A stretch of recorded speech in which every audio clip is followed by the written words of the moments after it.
Welcome to everyone for Vision Master Academy 2025-26ನೇ ಸಾಲಿನ ಕರ್ನಾಟಕ TET ನೋಟಿಫಿಕೇಶನ್ ಇವತ್ತಿಂದ ಆಗಿದೆ. ಆ ವಿಷಯವಾಗಿ ನಾವು ಮಾತಾಡೋಣ. 2025-26ನೇ ಸಾಲಿಗೆ ಈ ಒಂದು BEd ಮಾಡಿದಂತಹ ಎಲ್ಲ ವಿದ್ಯಾರ್ಥಿಗಳು ಕೂಡ ಅಪ್ಲಿಕೇಶನ್ ಹಾಕ್ಬೋದು. ದಿನಾಂಕ 23/10/2025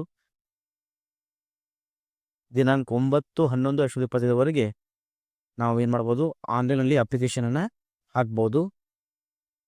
ಇವರಿಗೆ ಅದ್ರ ಟೈಮ್ ಕೊಟ್ಟಿದ್ದಾರೆ. ನಾವು ಪ್ರಮುಖವಾಗಿ ಆ KTETಯಲ್ಲಿ 2 ಪತ್ರಿಕೆಗಳನ್ನು ನಾವು ನೋಡ್ತೀವಿ, ಪೇಪರ್ 1, ಪೇಪರ್ 2. ಈ ಪೇಪರ್ 1 1ನೇ ತರಗತಿಯಿಂದ ಹಿಡಿದು 5ನೇ ತರಗತಿವರೆಗೆ ಬೋಧಿಸುವ ಶಿಕ್ಷಕರಿಗಾಗಿ ಇರ್ತೈತಿ. ಆ ವಿಷಯವಾಗಿ ಭಾಷೆ 1 ಅಂದ್ರೆ ನಮ್ಮ ಮಾತೃಭಾಷೆ ಕನ್ನಡ ಆಗಿರ್ಬೋದು. ನೆಕ್ಸ್ಟ್ ಭಾಷೆ 2 ಇಂಗ್ಲೀಷ್, ಅದರಲ್ಲಿ 30 ಪ್ರಶ್ನೆ, ಇದರಲ್ಲಿ 30 ಪ್ರಶ್ನೆ.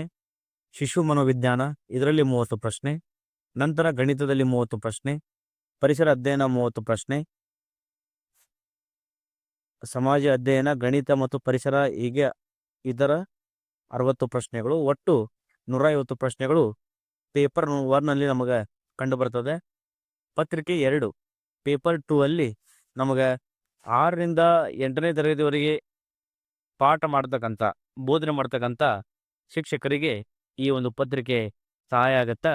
ನಮಗೆ TET ಕ್ಲಿಯರ್ ಆದರೆ ಮಾತ್ರ CETಗೆ ಅವಕಾಶ ಇರುತ್ತೆ, ಇಲ್ಲಾಂದ್ರೆ ಅವಕಾಶ ಇಲ್ಲ. ಈಗ ನಮ್ಗೆ ಆಲ್ರೆಡಿ ಇತ್ತೀಚೆಗೆ ಶಿಕ್ಷಣ ಸಚಿವರು 18,500 ಶಿಕ್ಷಕರನ್ನು ನಾವು ತುಂಬಿಕೊಳ್ತೀವಿ ಅಂತ ಹೇಳಿದ್ದಾರೆ. ಹೀಗಾಗಿ ನಾವು ಈ TETಯನ್ನು ಮಾಡ್ಕೊಳ್ಳೋದು ಭಾಳ ಇಂಪಾರ್ಟೆಂಟ್ ಐತಿ. ಆ ವಿಷಯವಾಗಿ ಇದರ ಒಂದು ಸಿಲೆಬಸ್ ಹೀಗಿರ್ತದೆ: 30 ಕಡ್ಡಾಯ ಭಾಷೆ 1, ಕಡ್ಡಾಯ ಭಾಷೆ 2, ಮತ್ತು ಶಿಶು ಮನೋವಿಜ್ಞಾನ, ಸೈಕಾಲಜಿ, ಗಣಿತ ವಿಜ್ಞಾನ, ಸಮಾಜ ವಿಜ್ಞಾನ. ಹೀಗೆ ಇಲ್ಲಿ ಕೂಡ ನಮಗೆ 150 ಪ್ರಶ್ನೆಗಳಿರ್ತವೆ. ನಂತರ ನಾವು ಪರೀಕ್ಷಾ ಶುಲ್ಕದ ಬಗ್ಗೆ ನೋಡೋಣ. ಪರೀಕ್ಷಾ ಶುಲ್ಕ ಎಕ್ಸಾಮ್ ಫೀ ಸಾಮಾನ್ಯ ವರ್ಗ 2A, 2B, 3A, 3B ಅವ್ರಿಗೆ ನಾವು ಪೇಪರ್ 1 ಅಷ್ಟೇ ಅಪ್ಲಿಕೇಶನ್ ಹಾಕಿದರೆ 700 ರೂಪಾಯಿ ಇರ್ತೈತಿ. 2 ಪತ್ರಿಕೆಯನ್ನು ಅಪ್ಲೈ ಮಾಡಿದರೆ 1,000 ಇರ್ತೈತಿ. ನೆಕ್ಸ್ಟು ಪರಿಶಿಷ್ಟ ಜಾತಿ ಮತ್ತು ಪರಿಶಿಷ್ಟ ವರ್ಗ, ಈ ಒಂದು SC ಹಾಗೂ ST ಅಭ್ಯರ್ಥಿಗಳಿಗೆ 350 ಒಂದು ಪೇಪರ್ಗೆ ಇರ್ತೈತಿ. 2 ಪೇಪರನ್ನು ನಾವು ಅಪ್ಲೈ ಮಾಡಿದರೆ 500 ರೂಪಾಯಿ ಇರ್ತೈತಿ.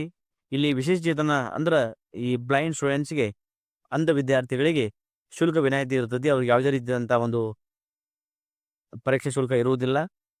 ನೆಕ್ಸ್ಟು ಇದರ ಒಂದು ಪರೀಕ್ಷಾ ವೇಳಾಪಟ್ಟಿ ಈ ದಿನಾಂಕ 7/12/2025 ಡಿಸೆಂಬರ್ 7ರಂದು ನಡೆಯುವ ಈ ಒಂದು TET ಪರೀಕ್ಷೆ ಭಾನುವಾರ ನಡೀತೈತಿ. ಆ ವಿಷಯವಾಗಿ ಪೇಪರ್ 1 ಇಲ್ಲಿ ಇದರ ಒಂದು ಪರೀಕ್ಷಾ ಸಮಯ ಮತ್ತು ಅದರ ವೇಳಾಪಟ್ಟಿಯನ್ನು ಕೊಟ್ಟಿದ್ದಾರೆ. ಇಲ್ಲಿ ಕೂಡ ಪೇಪರ್ 2 ಕೊಟ್ಟಿದ್ದಾರೆ. ಒಟ್ಟಾರೆಯಾಗಿ ಆದಷ್ಟು ಬೇಗ ನಾವು TETಯನ್ನು ಅಪ್ಲಿಕೇಶನ್ ಹಾಕೋದು ಮಾಡೋಣ. ಯಾಕಂದ್ರೆ ಲಕ್ಷಾಂತರ BEd ಅಭ್ಯರ್ಥಿಗಳು, ವಿದ್ಯಾರ್ಥಿಗಳು ಈ ಒಂದು TETಗಾಗಿ ಕಾಯ್ತಾ ಇದ್ರು. ಯಾಕಂದ್ರೆ ನಮ್ಗೆ ಈಗ ನೆಕ್ಸ್ಟ್ ಬರ್ತಕ್ಕಂತಹ ಪೋಸ್ಟ್ಗೆ ಬಹಳ ಸಹಾಯಕಾರಿಯಾಗಿರ್ತೈತಿ TET. ಅದೇ ರೀತಿಯಾಗಿ ನಾವು ಪ್ರವೇಶ ಪತ್ರವನ್ನು ದಿನಾಂಕ 1/12/2025ರಿಂದ ದಿನಾಂಕ 7 ಅಂದ್ರೆ ಆ ಪರೀಕ್ಷೆ ನಡೆಯುವವರೆಗೂ ನಮ್ಗೆ ಅವಕಾಶ ಕೊಟ್ಟಿರ್ತೈತಿ. ಪರೀಕ್ಷೆಯ ಒಂದು ದಿನದವರೆಗೂ ನಮ್ಗೆ ಅವಕಾಶ ಇರ್ತೈತಿ. ಅಷ್ಟರಲ್ಲಿ ನಾವೇನು ಮಾಡಬೇಕು, ಈ ಒಂದು